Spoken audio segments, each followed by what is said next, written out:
অজুহাত খুব ছোট্ট একটা নাম, কিন্তু অজুহাত মানুষকে পেছনের দিকে টেনে নিয়ে যায়, কখনোই সামনে আগাতে দেয় না। যে ব্যক্তি ঘন ঘন অজুহাত দেখায় সে জীবনে কোনো কিছুই করতে পারে না। হ্যালো এভরিওয়ান, আসসালামু আলাইকুম। সবাই কেমন আছেন? আশা করি আল্লাহর রহমতে সবাই ভালো আছেন। আমিও ভালো আছি, আলহামদুলিল্লাহ। আজ আবারও দুপুরের রান্না নিয়ে আপনাদের মাঝে হাজির হয়ে গেলাম। তো আজকে রান্না করব চিংড়ি মাছ দিয়ে লতি এবং ভেন্ডি ভাজি। আমি এখানে দুই চুলাতেই কিন্তু রান্নাটা বসিয়ে দিয়েছি। আর আমি এই কাজটা সবসময় করি, দুই চুলাতে আর কি রান্নাটা বসিয়ে দিলে খুব তাড়াতাড়ি রান্নাটা হয়ে যায়। তাই সব কিছু আমি কেটে আগে থেকে রেডি করে নিই, যাতে আমি দুই চুলাতেই রান্নাটা করতে পারি। তো আজকে একদমই নিরামিষ বলতে গেলে, মানে কোনো মাছ নেই আসলে। প্রতিদিনই মাছ খেতে খেতে না আর ভালো লাগছিল না, তাই ভাবলাম আজকে একটু এরকম কিছুই রান্না করি। আর কালকে যে মাছ ভুনা করেছিলাম পাবদা মাছটা, ওইটা এখনও কয়েক পিস আছে, তো বাচ্চারা ওটা খেতে পারবে, আর নয়তো ওদের ডিম ভেজে দিব, ওরা খেয়ে ফেলবে। আর আমরা বড়রা, আমি আপনাদের ভাইয়া এটা দিয়ে খুব মজা করে খাবো।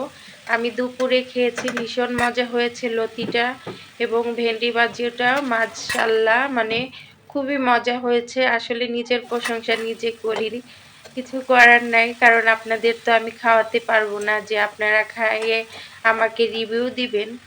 তারপরও মানে আমি যেটা খেতে পছন্দ করি, আমার কাছে যেটা ভালো লাগে সেটা তো আমি বলতেই পারি, ভালো হয়েছে মাশাআল্লাহ। যাই হোক, প্রথমে কিন্তু একটা কথা বলেছিলাম, অজুহাত খুব ছোট্ট একটা শব্দ, তাই না? কিন্তু এই অজুহাতটা যে ব্যক্তি প্রতিবার প্রতিটা কাজে দেখাবে সে জীবনে কিছুই করতে পারবে না। অজুহাত এমন একটা মানে জিনিস, অজুহাত যদি আপনি দেখাতে থাকেন আপনি জীবনে কখনোই সামনে আগাতে পারবেন না, কখনোই কোনো কাজে সফলতা পাবেন না, কখনোই কোনো কিছুতে আপনি মানে সাফল্য অর্জন করতে পারবেন না। অজুহাত খুব একটা, আমি বলবো, খারাপ জিনিস। তাই কোনো কাজে অজুহাত দেখানো আমাদের কখনোই উচিত না। আমরা যে কাজটা করব কোনো অজুহাত না দেখিয়ে যদি মন থেকে চেষ্টা করি, তাহলে কিন্তু কোনো অজুহাত আমাদেরকে ঠেকিয়ে রাখতে পারবে না সেই কাজের সফলতা থেকে। অজুহাত না খুঁজে সফলতা খুঁজেন। কাজ করতে গেলে অনেক সমস্যা হবে, অনেক কিছুর সম্মুখীন হতে হবে, অনেক বাধা আসবে, সব কিছুতে আপনাকে অতিক্রম করেই কিন্তু সাফল্য অর্জন করতে হবে। তো আমার কথাগুলো যদি ভালো লাগে প্লিজ পাশে থাকবেন, সাপোর্ট করবেন। আমার ইউটিউব চ্যানেল থেকে যারা দেখছেন প্লিজ সাবস্ক্রাইব করবেন।